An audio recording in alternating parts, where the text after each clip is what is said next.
Hey, welcome back to the Deborah Peters Show. Thank you so much for joining me.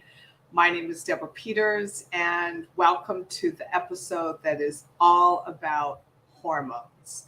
It's a fascinating time in the world right now, and I thought, what a great way to just get in and have a little conversation about how our hormones affect how happy we are, how productive we are, how healthy we are, how the quality of our sleep, our work, it's like everything revolves around how our hormones function. And so before we get into the show, happy summer solstice.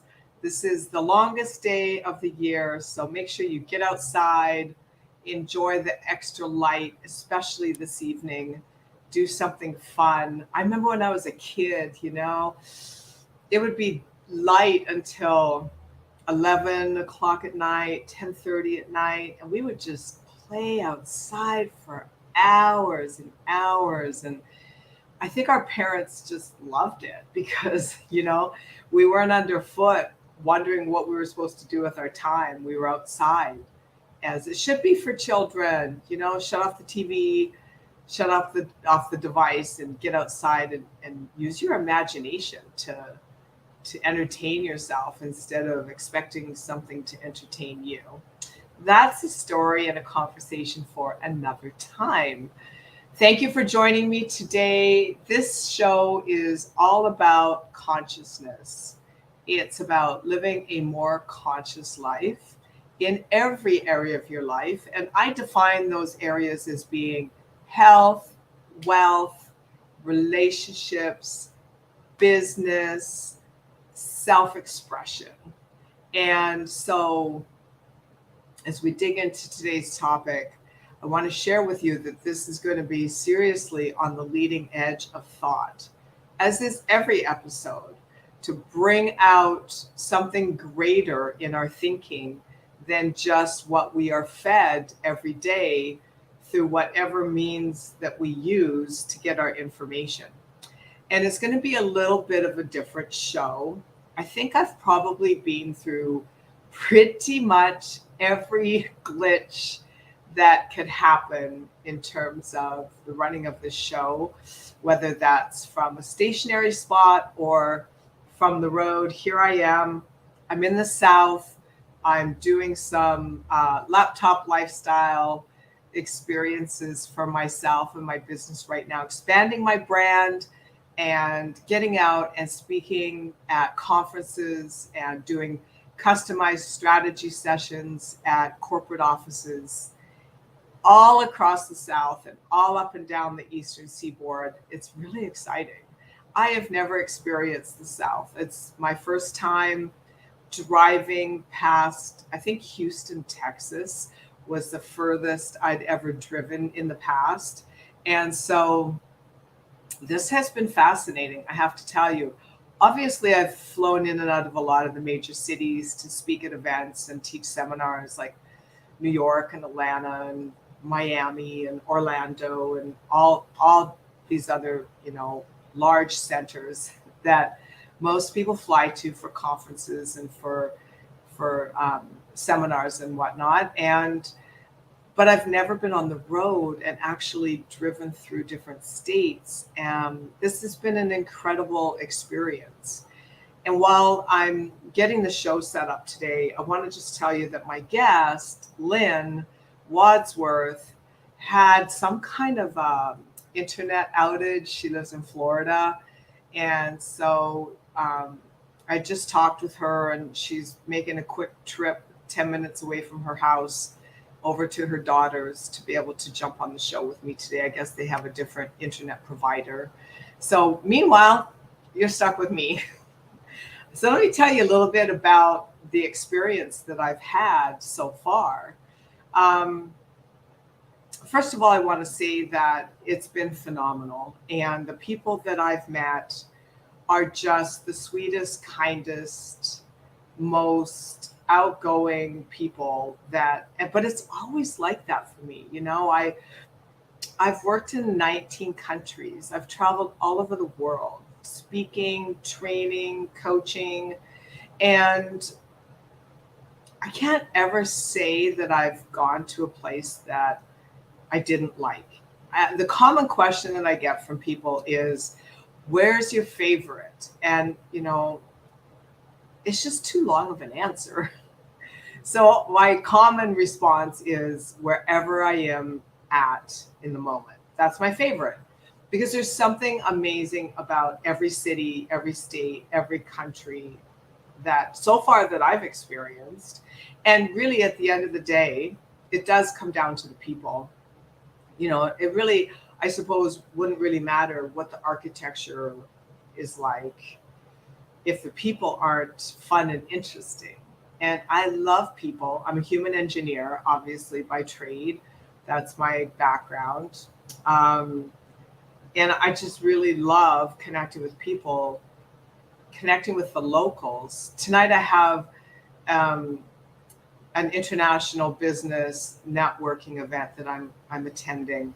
I'm so looking forward to that because then I'll get to meet the people that are really engaged in international business in my local community, um, and find out how they're approaching international business growth and what I can do to help them scale their businesses on an international level. Because that it does take a little bit of different finessing, to make that happen. But if you're on my email list, you'll see when you get the follow-up email to this show, where I share a little bit about my experience driving across the country. Coming from California, I went through 7 states, and every state is different. I'm not gonna, I'm not gonna diss any state and say what I didn't like about it, although I could.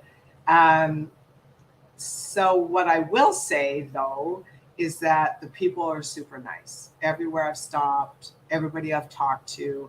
What I have noticed is there's a migration going on, and it's Americans.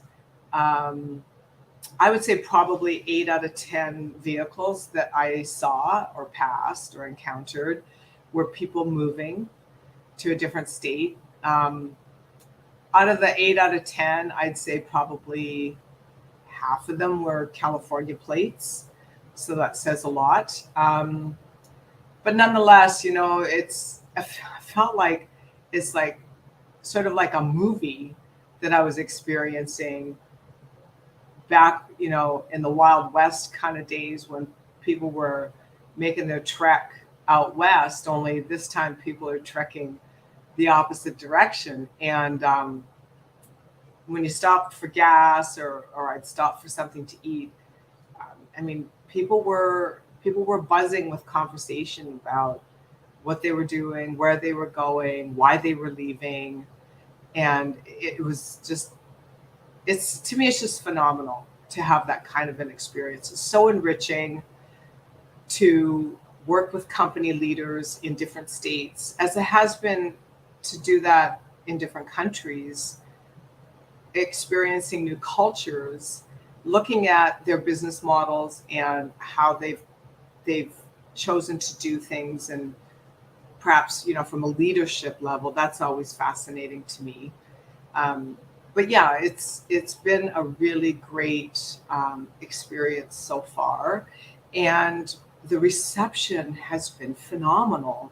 When I tell people what I do, that I'm a coach, a business coach, and a speaker, and my background's in neuroscience, and I marry that with business growth.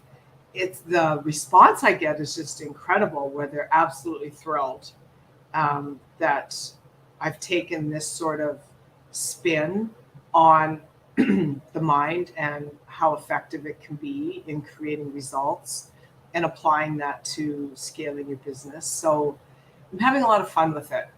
Now, hopefully, Lynn is able to make it. I'm going to keep my eye on my phone in case she texts me or calls me. But I really felt like today I wanted to get into what's happening with hormones. The balance or lack thereof hormones. We've joked about it over the years and called it a midlife crisis. But at the end of the day, it's really no laughing matter when you're not feeling productive, or you don't have the energy to get things done, or you just don't know how to get your brain to click so that you can finish a task or accomplish something, or manage your mental and emotional state so that you're not winging out and being sensitive.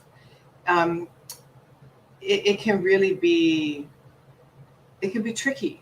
And it's not just women, but I do want to talk about women and hormones today. And hopefully Lynne will be able to join me so I don't have to do this entire show as a monologue. But I can share with you some experiences that I have had with HRT, hormone replacement therapy, not just for myself, but also with my clients, and the difference that has made in their lives in terms of their quality of life, and not just for women, but for men too. I think you know me well enough at this point to know that I coach male CEOs of mid-sized companies, helping them scale. And men go through hormonal swings just like women do. Some of my clients I've worked with, for 15, 20 years off and on, as they start new companies, scale current companies, making shifts and changes in their business model, expanding into other countries. And so watching them change as their hormones change in terms of brain fog. And Lynne is here now, so I'm just going to bring her on so she can jump in a few minutes. So watching men go through the changes they go through in terms of brain fog, appetite changes, the change or the decline in their muscle mass. So it's not just women that go through hormonal dips, it's men too. And it really can seriously have a massive impact on quality of life, how they're able to run their business and work with their teams. And just lots of times it has a big impact on self-esteem and confidence, that get up and go in the morning, if your hormones are wonky, is kind of like a got up and went. So that's going to be today's show. We're going to have a great conversation around women, and maybe some of you guys can apply some of this too. I know that my guest today has worked with men in terms of hormone balance. So maybe we could talk a little bit about that. And so without further ado, I want to introduce my guest. Her name is Lynne Wadsworth, and she is an expert when it comes to helping people balance their hormones. I'm so glad, Lynne, that you were able to find an internet connection and jump on here today with me, because honestly, I'm tired of talking all by myself. So welcome. Yeah, thank you. This has been a total nightmare afternoon. Oh, but you're here. You're here. So what a blessing. We should be so happy, right? So the light's not the best, but here we go. That's right. So tell me a little bit about why are you so passionate about working with women regarding menopause? I think because I went through it myself, and I already know that my whole life I was a yo-yo dieter, and I already ruined my health. So by the time I got into perimenopause and menopause, my health was not the best that it could be. And I think that that's one thing that we need to realize is as we go in, the better off we can go through it if we've taken care of ourselves. So I really want to help women get into the best shape possible to go through these years. And then even when they walk through them, I was so ignorant at that point in my life. I didn't know how to take care of myself and how best to set myself up for success through menopause. So I'm on a mission now to get through to as many women as possible so that they can go through this in a much better way than I ever did. You know, I want to touch on something that you said because it's really powerful, and that is on the yo-yo dieting. I was a yo-yo dieter, and I did it from now. I think this is where we start to get into the mindset piece, right? I did it from the perspective of I didn't feel good enough, and I didn't like my body, but that was a learned response.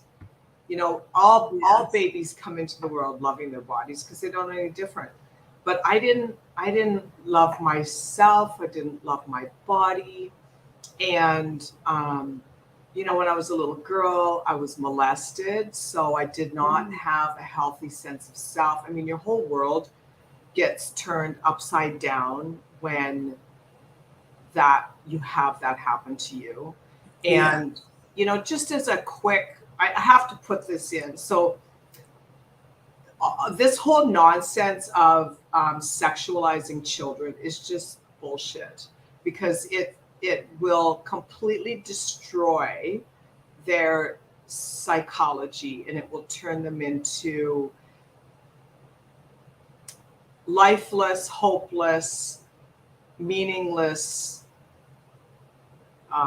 adults that have no boundaries and no sense of self. So I went through this experience, and because of that experience, so much of how I related to myself was wrong. It was flipped upside down. And so thus began this yo-yo dieting. Because right after that happened, and I told my mom, and it was exposed in my family and rejected. I gained a lot of weight. Like, I just puffed up as a young girl that was, prepubescent. And then for the rest of my life, I fought trying to take that weight off. But really what I was doing was trying to take off this feeling of being wrong and dirty, because that's the stigma, right? Yes. So if you go into what you're talking about, our hormones change a lot over our lifetime. Yes. And if you go into a time in your life when they really make a massive adjustment, right or wrong, good or bad, whatever they do, and you're messing with your metabolism because you're eating, starving, gaining weight, losing weight, and that's really messing up the relationship between your stomach and your brain, which is connected via the vagus nerve. Is how can one heal that journey as they go through that hormonal transition, or any hormonal transition? Right. I think it's so hard for people because I've been through body image issues, not for the same reason, but it's so hard to get out of that mindset of not feeling like you look good enough. And I was anorexic at one point. I only weighed like 98 pounds. And I looked in the mirror and I still felt ugly, and I still felt like I was fat. Meanwhile, my family is telling me, you look really sick and you need to do something. So it's really something I think that you have to work on consistently, because it does get worse as we get into midlife and our weight shifts, and then it all goes to the belly area. And I'm thinking even of my daughter, who's got a beautiful figure. She considers herself fat because she's got belly fat that only she can see, that she didn't have before she hit that phase of life. So I think that we also need to have people around us that will affirm for us that we look good, that we look great, that they affirm who we are. And it's really not an outside thing, but if we can get to loving ourselves on the inside, then it kind of shines onto the outside, and then we altogether feel better. But if you're around negative people, the advice I give to people is ditch that negative energy, only be Yes. around people who are positive and can give you positive affirmations of who you are and how beautiful you are, because beauty is from the inside out. So you may gain a few pounds going through menopause. That's perfectly normal. And it takes us a beat to catch up and get our mindset right. So when I work with clients, there's a huge part of it is working on the mindset and Yes. working on self-acceptance and self-love. Absolutely. You're making me think of so many things I want to say. Um, so I remember when I was in my 20s and I was dating someone that, I'm a very sensitive person. And that's like a double-edged sword for me. That sensitivity, I suppose, where it serves me is I can pick up on anything within anyone, and then I can show them how to turn that into productivity or success. The flip side of that is I end up feeling everybody's stuff, Yes. and not taking it on is the tricky part. But um, the more you know yourself, the greater strength you are in mastery of self in terms of um, emotions and thoughts. But I remember, so I was in this relationship when I was in my 20s, and it was really harsh. Like the the the communication style, let's say, was really punishing. It was harsh. It was like wrongness, like what's wrong with you? Wrong, wrong, wrong. And that was too much like my childhood, and it just had a really negative impact on me.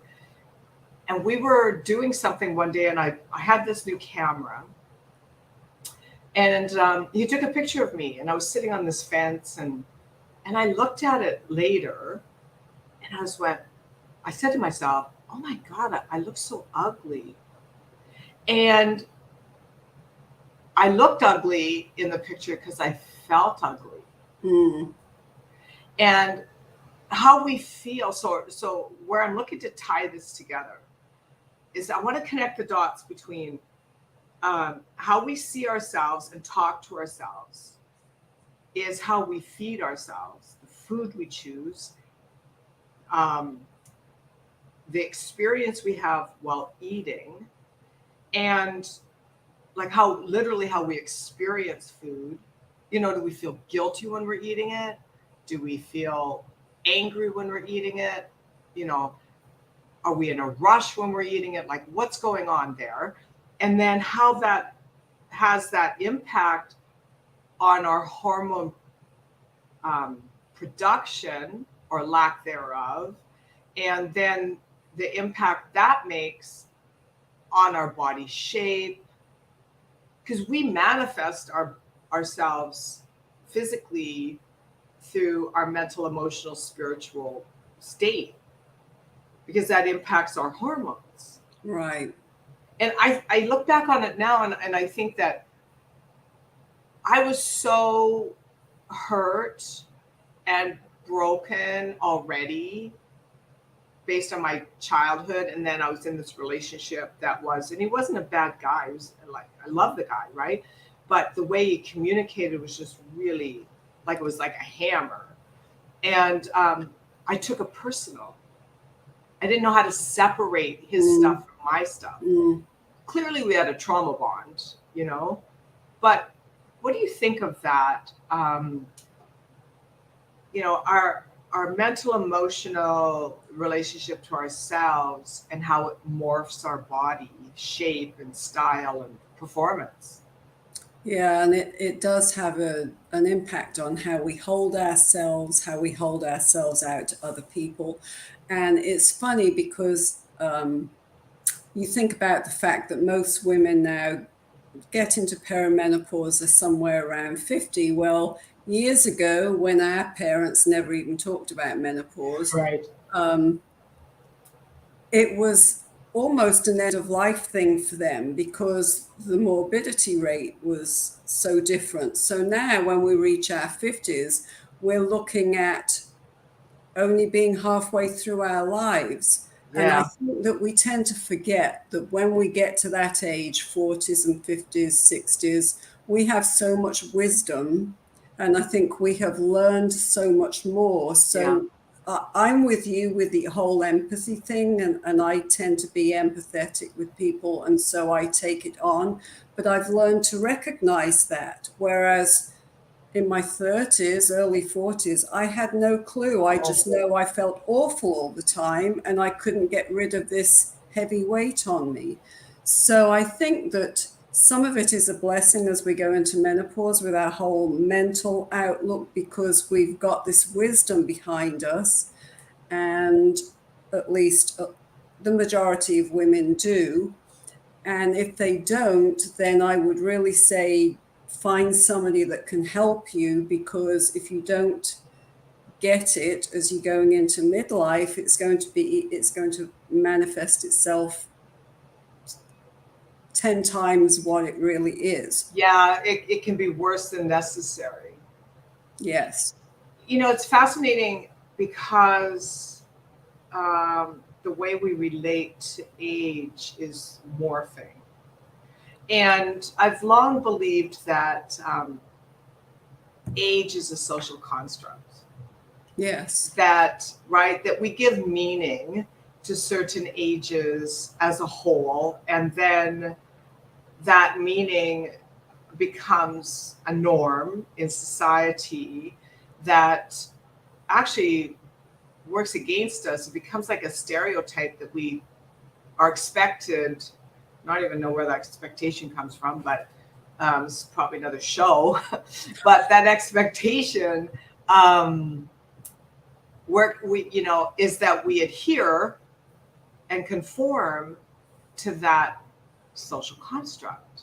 So, our lives are supposed to look a certain way at what we deem as being different milestones.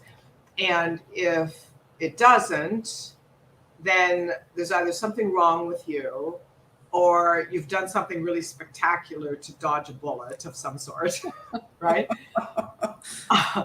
But what if none of that's true? What if none of it's true? I was doing so when I put together the marketing campaign for this show, and I want to kind of get into an area that people don't talk about much. I hope you don't mind. And that's this whole menopause cash cow. I don't mind talking about the hard stuff.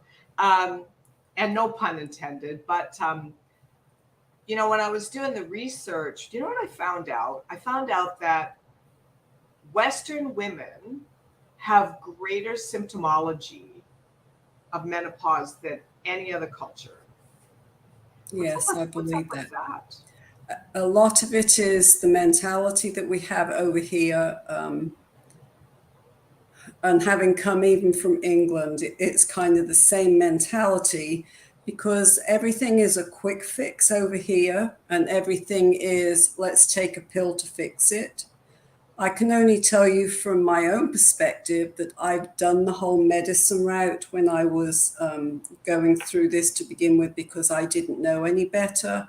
And then how much different it was in the latter part of those years when I found this whole holistic approach to life, and I changed the way that I perceived how things should be. Plus, I think as I got older, I not only perceived those milestones in age differently. But I've even got grandkids that will say to me, well, you know, that's no age at all. Why would people even think that's old? So I think perception on age is definitely changing. And I think where they've kind of joked and said 60 is the new 40, it's really not a joke. And some of that I know is to do with the fact that we live much longer lives. So you're still very productive. I think so many more people, and especially I heard the other day, I stopped into where I used to work, and my old boss was telling me that people are coming out of retirement, of course, because of the economy, but going back to work. And I laughed and I said, and a few years ago, they wouldn't have hired anybody in their 60s because they thought that they were too old for a job. And now they want their wisdom, don't they? Yes. Yeah. You know, it's interesting. Plus, they also want people that are able to be self-aware and manage their emotions. And now that's not always the case it's not always the case based on the number of years you're on the planet. Right. Because I've had people in my seminar that are in their 60s that are wing nuts, okay? And I've had people in their 20s that are totally like smooth and cool as cucumbers. But just for sake of conversation, even when we say 60 is the new 40, again, we're making a comparison to a social construct. True. When in actuality, what does any of that mean? I think that it's really about each person making a decision for how they want to manifest themselves. Now, this is a whole new concept that I just can't get enough of. And it's something that I've subscribed to and lived my life by. Because I remember when I was in my 20s, and I said, one day I was working at a radio station, and my cubicle was next to the copywriters, and we used to have these lively conversations all the time. And I said right out loud, I said, I'll never get old. And they laughed, and we had a big joke about it, but I meant it. I had just come out of owning a gym, and fitness to this day is the foundation of my life. My workouts go into my calendar before anything else hits my calendar, even and especially my clients, because if I'm not balanced, I can't help anybody. Right. But it's about how you choose to manifest yourself. And here's what's fascinating to me, because the brain syndicate, which is, your pineal gland, your pituitary gland, your hippocampus. I mean, this is where the main hormones of the functionality of who we are as a person are secreted. So talking to your brain syndicate, having an energetic relationship with your inner self, your selves. I was doing a meditation this morning, sitting out on the porch, and I was doing exactly that. I was thanking the cells of my body for being in homeostasis, and I felt a body buzz like no tomorrow. And I don't take my word for it. I challenge everybody listening to this to try that exercise for a month or two every day, just 10, 15 minutes. Sit down and say thank you. Thank your cells, thank your legs, thank your arms, thank your brain, thank your heart, and just see what happens, see what kind of feedback you get. I mean, I've started to dial into it so much now that I can get it like instantaneously. But as we choose to manifest ourselves, whether we choose to manifest ourselves into poor health or homeostasis, imagine manifesting ourselves into, I'm trying to say this in a positive way, into hormonal balance rather than fighting in balance. Right. And there are things that you can do, excuse me, nutritionally and holistically that will naturally balance your hormones, and meditation and gratitude are two of those key pillars, because we always think we've got to give thanks for something big, but really just how absolutely amazing are our bodies. And Well, just what's bigger than life? right, right. And we just tend to go through this life and we're living one day to the next instead of enjoying the moment and being grateful that we've even got a life. Yes, the spark in our heart. I had a coaching call last evening with a client. He's the CEO of a bank, and he's been having some, health challenges. He was sharing with me how moving is painful sometimes. He's got some inflammation, and I've been really working with him on getting him to commit to a meditation practice. It's not I suppose it's not a ego sexy thing to do when you're a CEO of a bank, which is very linear, logical. I mean, it doesn't get any more linear and logical minded left brain than the finance world. But if it hurts to get out of your chair, one might be motivated to make some lifestyle changes. And if you're going to change anything, where the better place to start than tuning into your body? Hello. Yeah, that is such a good point, because it's one of the things I consistently say to my clients, and I'm not a fitness trainer, but you've got to get that movement in, because as we get older, we do get a little more achy in the joints. And Oh, I'm so glad you said that. yeah, if we don't move, then it's going to get worse and worse instead of better and better. And I found that in my own life. Movement makes such a big difference. Here's the deal. So this was something he said this to me. He said, I just can't do what I used to be able to do. And I said, of course you can't. You stop doing it. If you don't use it, you lose it. And it's interesting to me, I just want to take people and just kind of shake them sometimes, because they say these asinine things like, well, I just can't, I just don't have it in me like I used to, or I just can't do what I used to be able to do. And I'm like, of course you can't. You stopped doing it.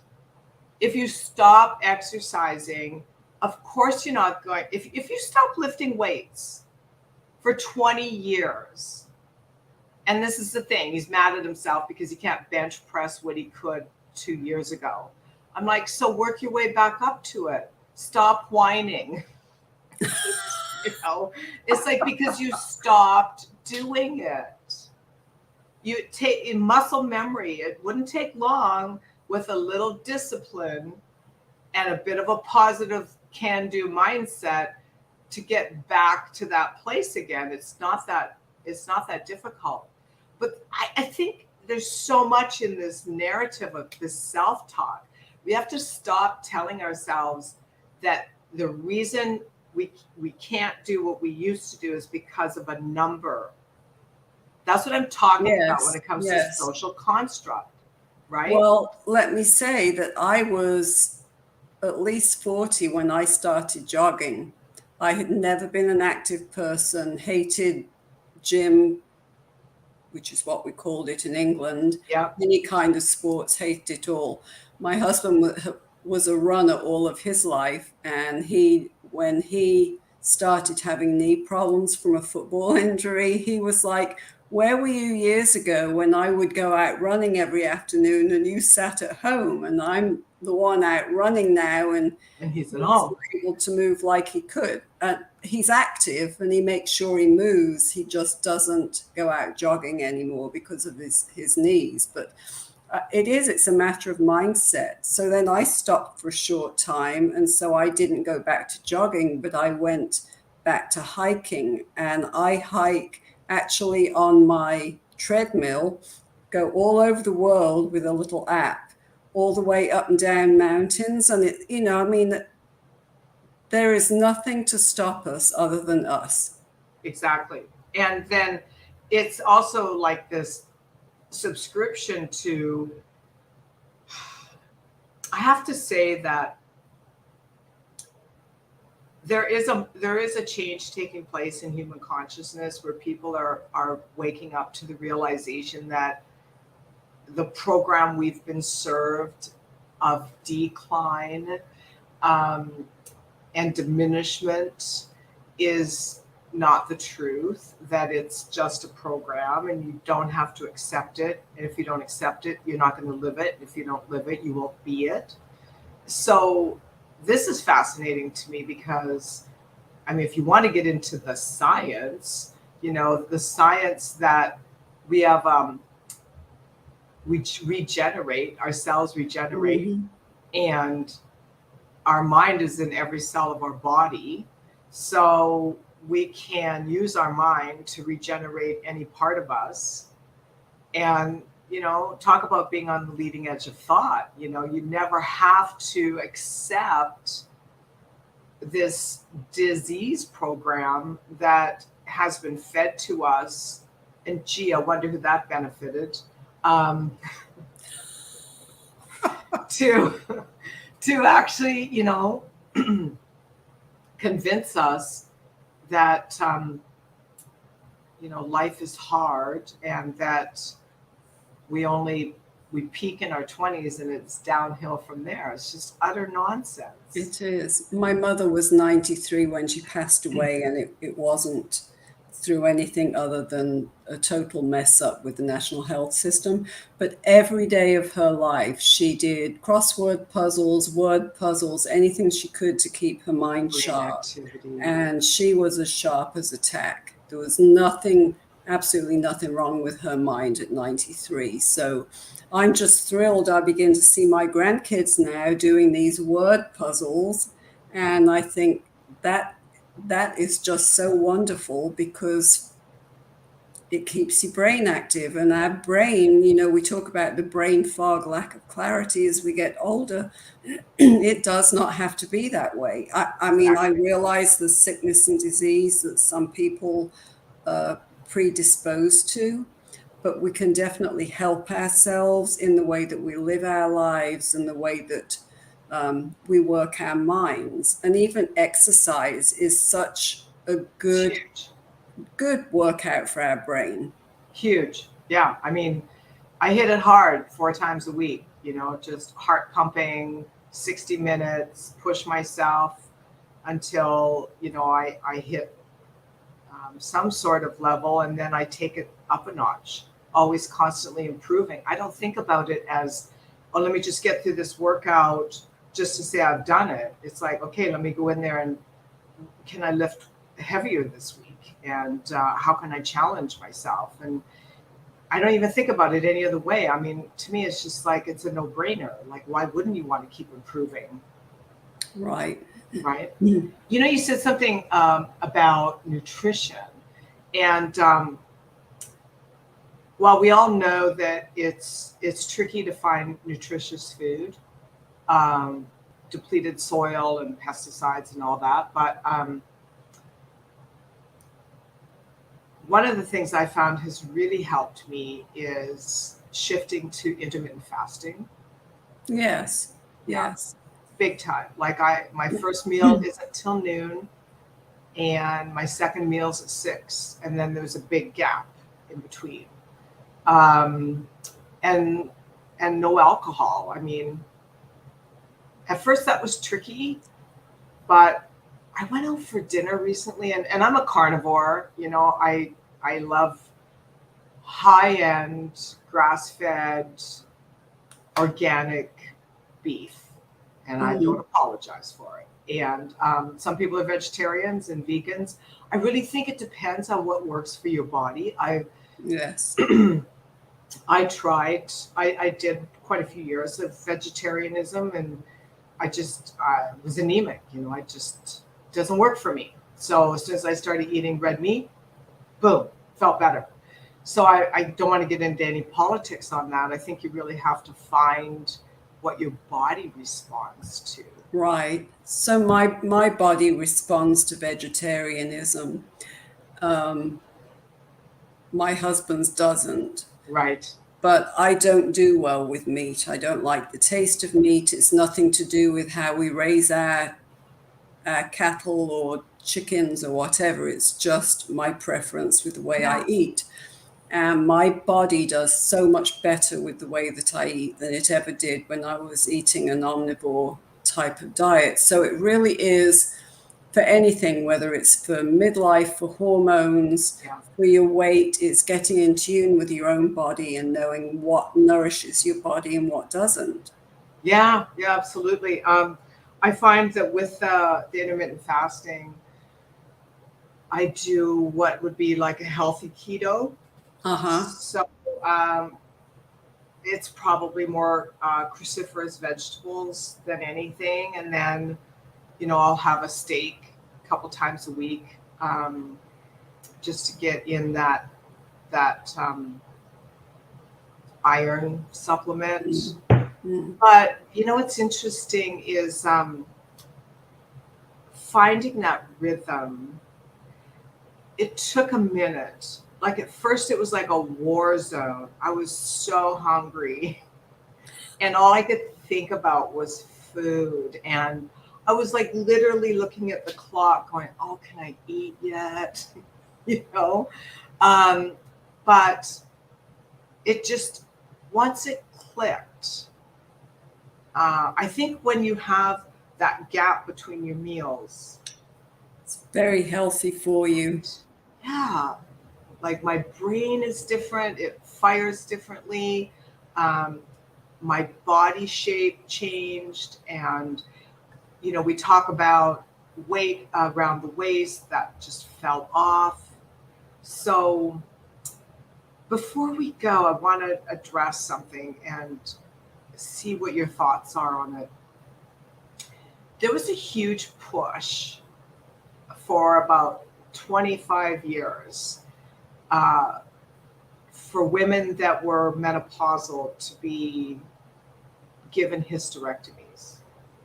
Are you seeing that is still a thing, or has that backed off? Not nearly as much as it was. I think the whole thing around that now is that people or doctors want to try other ways first. I think, of course, medicine has advanced, but I think that they're not as quick to. So I was in that category that I was having problems, and it was, okay, you've got to have a hysterectomy. I was 39. They would not take my ovaries because I was 39 and not 40. So that was why I ended up going through menopause. And then a few years ago, my ovaries started acting up, and I ended up, it was just a nightmare of a surgery. So I ended up having to have my ovaries taken out and had all kinds of complications. I think doctors are beginning to realize that surgery is not always the way to go, and they'll be a little bit more conservative than they used to be. But of course, functional medicine doctors are the best at getting to the root cause of things and being able to help, or naturopathic doctors who are not allowed to practice here in Florida. That's crazy. It is. It's all the licensing thing. What's the fear? Like, what would happen? They might actually heal people. That I don't know. It's the same thing with health coaches. We have so many restrictions on us. A lot of it, from my understanding, came in from the medical community that had got all these board certifications and letters behind their names, and they didn't like people coming in and knowing a whole bunch of stuff. But naturopathic doctors are so great, just like functional medicine doctors, to get at the root cause, because we really don't want unnecessary surgeries. And I think it's great that the doctors are being a little more proactive with women now. I agree. And look, this is not to take the place of medical advice. So, disclaimer, we're Right. not telling you Right. not to see your doctor.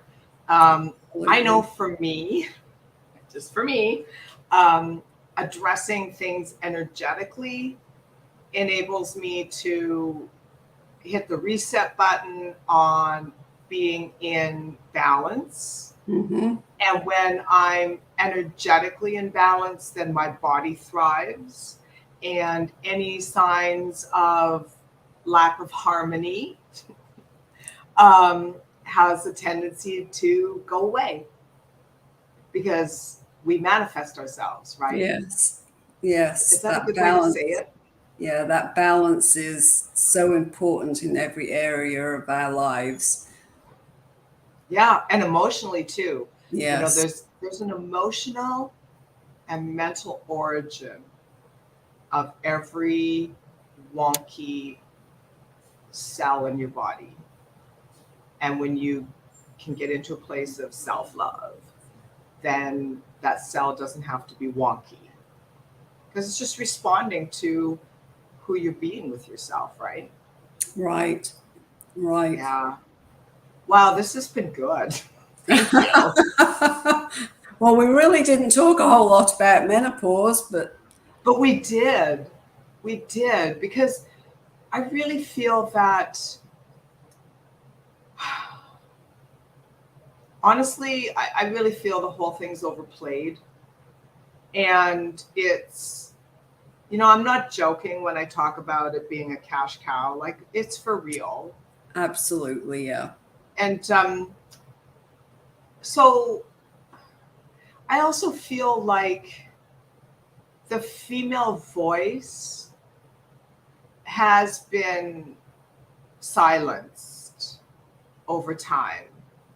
And, that's a whole other conversation. But you go back to biblical times, and it was the women in the Bible that were the Yes. game changers. Like, I Yes. just have been doing this whole study on my name, Deborah, and I have found so much that it's made me like literally weep with oh my God moments, who Deborah was in the Bible. And it's not Yes. just me, Deborah, but it's the Deborah mantle. Like, it's anybody can take on that energy. And it's like being a person of truth and a person of authenticity and taking, stock of your morality and your ethics and who you're being in the world. And I think that I don't know, like maybe there's something about this whole menopause economy because it makes a shitload of money. Does. Um, that there's something there that's worth exploring. And I think we really did talk about menopause, and it's not just women that experience dips in hormones. And maybe Yeah. this is really something we needed to say today is I know you've worked with guys. I know you have men come to you. So I see it in my male clients, Yes. shifts and changes in their brain power, their, get up and go, their enthusiasm for their business growth. In a lot of cases, I've seen signs of low level depression. I like these guys are under a lot of stress too, and Yeah. it's all hormones. So if we can't, if we can't get, um, well, let's say it this way, we just need to be really circumspect in terms of what we put into our bodies. And because everything's consumption, thoughts are consumption, emotions are Right. consumption, Yeah. other people's energies in terms of your Yes. relationships, your environment, your social media. Like, that has an impact on our hormones. It does, absolutely. So do you think that we can be thrown into a menopausal symptomology based on our environment and our mindset? Yes, we can. We definitely can, because it's toxic to our body. And then again, you're messing with your cells and you're messing with the harmony of your body. Okay, so then the flip side has to be true, that you can flip yourself out of it. Right. Right. And you can do it holistically. And that's the one thing I teach people, is the whole holistic approach to it. Yeah, that's awesome. How do people reach you? Well, I have a very active website, holistic-healthandwellness.com, and there's a couple of free offers on there. One is about menopause and one is just the 5 steps for healthy living. And then on Facebook, I have my Facebook women's group, where it's all about the holistic lifestyle, the Energized Healthy Women's Club. And of course, my Facebook page is Holistic Health and Wellness LLC. Nice. Thank you so much for being here today. I know you had to stand on your head to make it happen. I really appreciate that. I'm like, for those of you watching, I'm talking to her on the phone. It's 4 minutes to the hour and she has no internet. I'm like, can you go somewhere? She's like, well, I could go to my daughter's. I'm like, well, chop. Yes, and I get to see my beautiful granddaughters for a while. There you go. That's awesome. So everybody reach out to Lynne. Say your website one more time. Holistic-healthandwellness.com. I love it. Thank you so much. Thank you, Deborah. I have to have you back, because I think we could dig into this some more. Yes, absolutely. Big topic. Yeah. All right, everybody. Thank you for being here today. I know we went a few minutes over time. I appreciate you being here and liking and subscribing and sharing this with your friends. Remember, stay awake, stay alert, and stay aligned.